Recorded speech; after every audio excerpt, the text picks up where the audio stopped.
Welcome students to our channel Edu to education.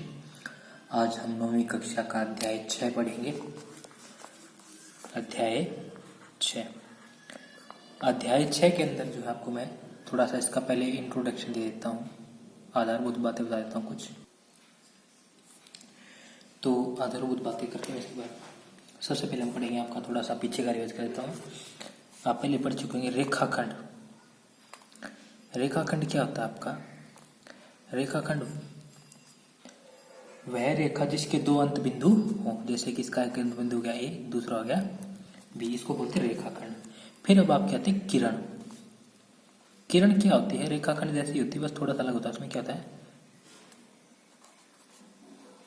जिसका एक अंत बिंदु हो वह क्या कहलाती है? किरण। इसका एक अंत बिंदु, ये दो बिंदु से गुजर, लेकिन अंत बिंदु इसका एक ही है, यहाँ से शुरू हुई और इस दिशा में जा रही है। या फिर आपकी इस प्रकार भी हो सकती है, इसको हम दर्शाते हैं आपके इससे, इस प्रकार। रेखा को इस प्रकार, किरण को इस प्रकार प्रदर्शित करते हैं। रेखा को हम इस प्रकार दर्शाते हैं। हमें दर्शाने की जरूरत नहीं है, हमें सिर्फ इनकी थोड़ी परिभाषाएं पढ़नी है ताकि आपका रिवाइज रहे। उसके बाद करते हैं सररेख बिंदु।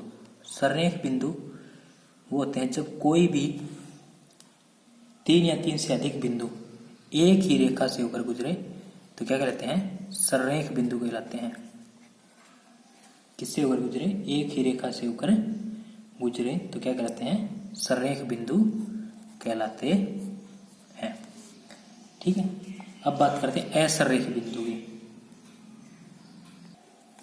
तो ये था आपका सररेख बिंदु, ये है किरण, ये है आपका रेखाखंड। ठीक है, अब हम बात करते हैं असररेख बिंदु की। असररेख बिंदु कौन से होते हैं हमारे? असररेख बिंदु का मतलब है कि बिंदु जो है आपके वो एक ही रेखा से होकर ना गुजरे। जैसे कि हमारे पास 3 बिंदु है, ए बी सी, तीनों एक ही रेखा से होकर नहीं गुजरे, इसका मतलब क्या है? असररेख बिंदु है। ठीक है, उसके बाद आता है आपका कोण। कोण क्या होता है आपका? कोण होता है, कोण की परिभाषा है जब दो किरणें एक ही बिंदु से प्रारंभ होकर गुजरती हैं, प्रारंभ होती हैं तो क्या कहलाता है? कोण। यानी कि दो किरणें, एक किरण ये, एक किरण ये। ठीक है, जब दो ही किरणें क्या होती हैं? एक ही बिंदु से प्रारंभ होती है, क्या कहलाती हैं? कोण कहलाती हैं। ये हो गया आपका कोण। इसको बोलते हैं आपका शीर्ष, और ये इसकी भुजाएं, ये वाले भी, ये वाले भी। ठीक है, दोनों आपकी क्या है? भुजाएं। उसके बाद हम करते हैं कोण के प्रकार। आपके कोण कितने प्रकार के होते हैं? अब हम बात करेंगे इसके ऊपर, कोण के प्रकार। कोणों के प्रकार में सबसे पहले पढ़ेंगे आपका न्यून कोण। न्यून कोण, न्यून कोण होता है आपका इस प्रकार। न्यून कोण वह कोण होता है जिसके अंदर आपके कोण का माप जो है 0 से बड़ा और 90 से छोटा, वो क्या होता है आपका? न्यून कोण। फिर हम बात करते हैं आपकी इस प्रकार के कोण की। यदि कोण का माप किसके बराबर हो? 90 डिग्री के बराबर हो तो वो क्या होता है? समकोण। क्या कहलाता है आपका? समकोण। उसके बाद बात करते हैं हम आपके अधिक कोण की। अधिक कोण कब होता है आपका? जब कोण का माप जो है 90 से बड़ा और 180 डिग्री से क्या हो? छोटा, तो क्या कहलाता है? अधिक कोण। उसके बाद हम करते हैं ऋजु कोण। किसकी बात करते हैं? ऋजु कोण। ऋजु कोण क्या होता है आपका? ऋजु कोण इस प्रकार होता है आपका,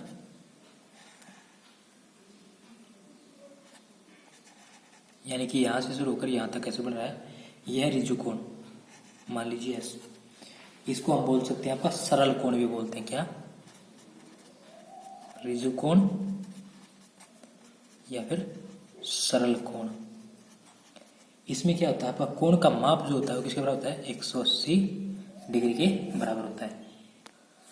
फिर आता है आपका प्रतिवर्ती कोण। प्रतिवर्ती कोण, प्रतिवर्ती कोण क्या होता है आपका, प्रतिवर्ती कोण, प्रतिवर्ती कोण क्या होता है आपका, प्रतिवर्ती कोण आपका इस प्रकार होता है, ये है आपका प्रतिवर्ती कोण, मान लीजिए टी। तो इसमें क्या होता है, आपका कोण का माप जो होता है वो क्या होता है, 180 से बड़ा और 360 से छोटा होता है। ये होता है आपका क्या, प्रतिवर्ती कोण। उसके हम बात करते हैं बाद किसकी, पूरक कोण।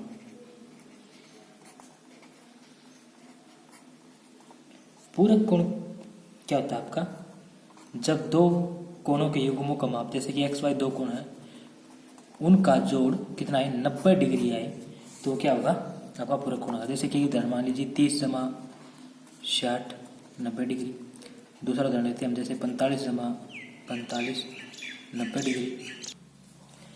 जैसे कि फॉर एग्जांपल 50 जमा 40 90 बन गया। 20 जमा 70 ये भी आपका क्या 90 डिग्री हो गया। 10 जमा 80 ये भी क्या हो गया 90 डिग्री। तो इस प्रकार के बहुत से एग्जाम्पल इसके। उसके बाद हम बात करते हैं आपका संपूरक कोण।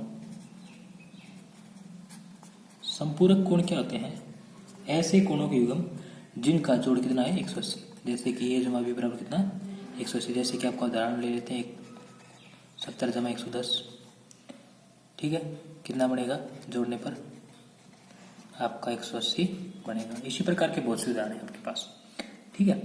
अब हम बात करते हैं आपका आसन कोण।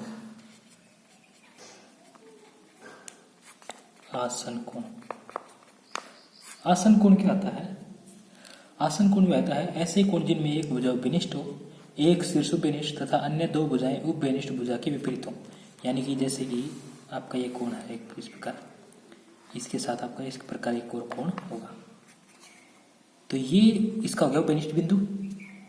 इसे मान लेते हैं हम ए बी सी डी। तो ये क्या आपका उपविष्ट बिंदु हो गया। ये दोनों की क्या उपविष्ट भुजा हो गई, ठीक है। उपविष्ट बिंदु या फिर उपविष्ट कह सकते हैं। एक ही भुजा, इसके विपरीत एक भुजा होगी, इसके विपरीत एक भुजा ही होगी। एक कोण ये और एक ये कोण बन गया। ये क्या होता है आपका आसन कोण कहलाते हैं। दोनों क्या है आपस में आसन कोण। अब बात करते हैं आपका कोणों के युग्म। कोणों के युग्म में सबसे पहला आता है कोणों का रैखिक युग्म। इसको इंग्लिश में बोलते हैं लीनियर पेयर। क्या होता है, जब दो आसन कोणों का योग, यानी कि जिनकी क्या हो, एक तो कोई भुजा कॉमन हो, तो ये भुजा कॉमन होगी, ये शीर्ष हो गया, इसके विपरीत दो भुजाएं, ये वाली भुजा उपनिष्ठ, इसके विपरीत दो भुजा होगी, एक कोण इस तरफ एक कोण इस तरफ।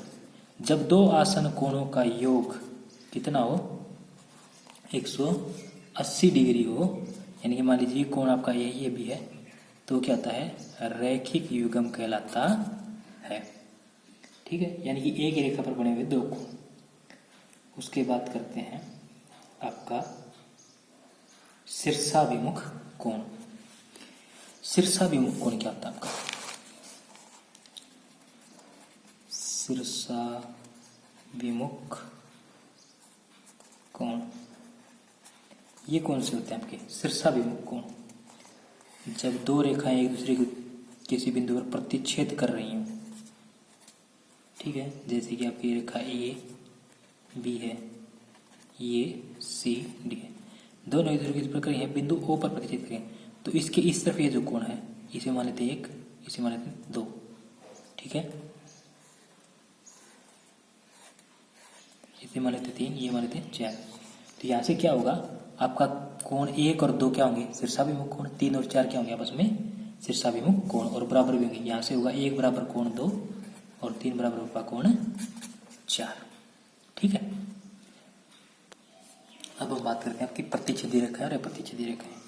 प्रतिच्छेदी रेखाएं वे होती हैं जो एक दूसरे को किसी ना किसी बिंदु पर प्रतिच्छेद करें। जैसे कि आपकी रेखा मान लेते हैं पी क्यू, ये है आपकी आर एस।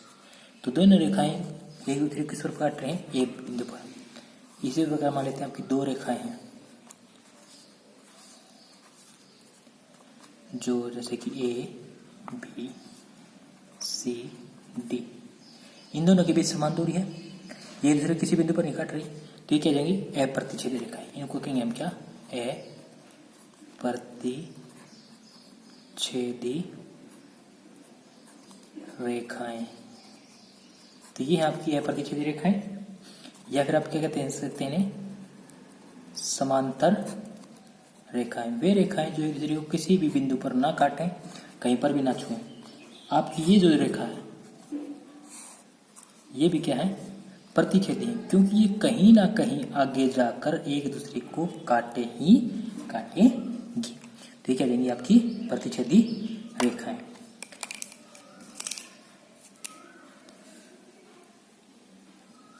इसी के साथ जो आपका इस चैप्टर का इंट्रोडक्शन समाप्त हुआ। धन्यवाद।